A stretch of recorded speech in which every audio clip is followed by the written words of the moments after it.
The hardest punishment is not suffering, the old gatekeeper murmured as he looked at Chinedu's tired face, it is returning to the place you wounded and finding it healed without you. Those words followed Chinedu like a shadow as he stepped fully into Umudike. The village road felt narrower than he remembered, yet every corner greeted him with memories.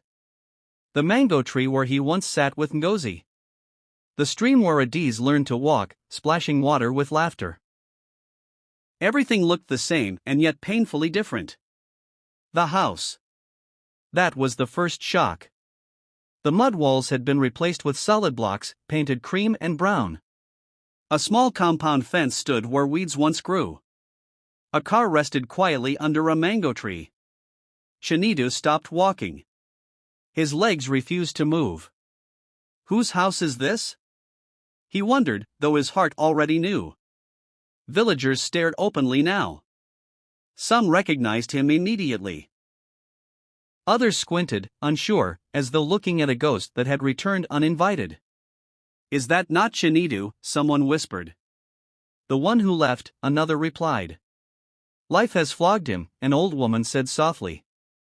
Chinedu felt naked under their eyes. He approached the gate slowly. His hands trembled as he knocked. Each second stretched painfully long. The gate opened. Adiz stood before him. She was taller. Slim. Poised. Her eyes, Ngozi's eyes, met his with calm distance. There was no excitement. No hatred. Only awareness. Yes, she asked politely. Chinedu's knees weakened. It's me, he whispered. Your father. Silence fell between them like a dropped plate. Before he could say more, Ngozi appeared behind her daughter. Time stood still. She was no longer the woman he left behind.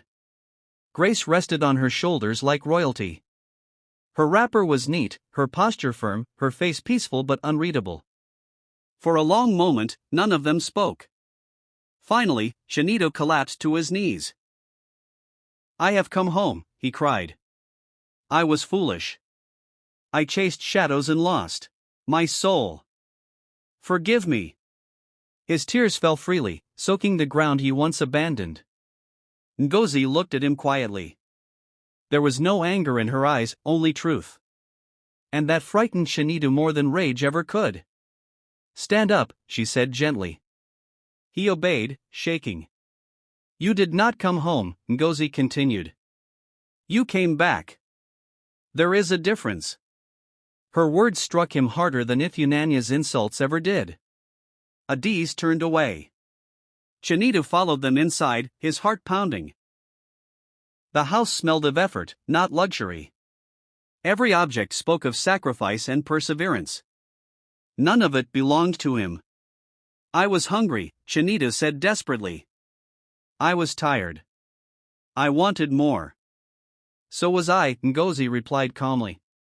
But I stayed. Her voice did not rise. That was the punishment. She told him everything, how she suffered, how she worked, how Adiz cried herself to sleep asking for a father. How many nights she prayed not for wealth, but for strength. Chinedu listened, broken. When she finished, silence returned. I don't want your money, Ngozi said. I built this life without you. I don't want revenge. I only want peace. Chinedu nodded, tears blurring his vision. What of me? He asked weakly. Ngozi met his eyes. You will live, she said. That is your punishment. She did not throw him out. She did not welcome him back as a husband. She offered him food, a place to rest for the night, and boundaries that could not be crossed. Days passed. Chinedu stayed in the village, helping where he could. Farming. Fetching water. Fixing fences. He spoke little. Regret lived in his silence. Some villagers softened toward him. Others did not. One evening, Adiz finally spoke to him. You left because you thought we were small, she said. But we grew. Without you. Chinedu bowed his head. I know, he replied. And that knowledge will follow me forever. Ngozi watched from a distance, her heart conflicted but firm. She had forgiven him enough to let go of hatred, but not enough to give him back what he broke. And so Chinedu remained a man between past and present, allowed to exist but never again to belong fully. As the sun set over Umudike, casting long shadows across the red earth, Chinedu understood the final lesson of his life. Luxury can be borrowed. Love cannot. Some doors close softly. Others close forever. And the loudest sound in the world is the silence of a second chance that never comes.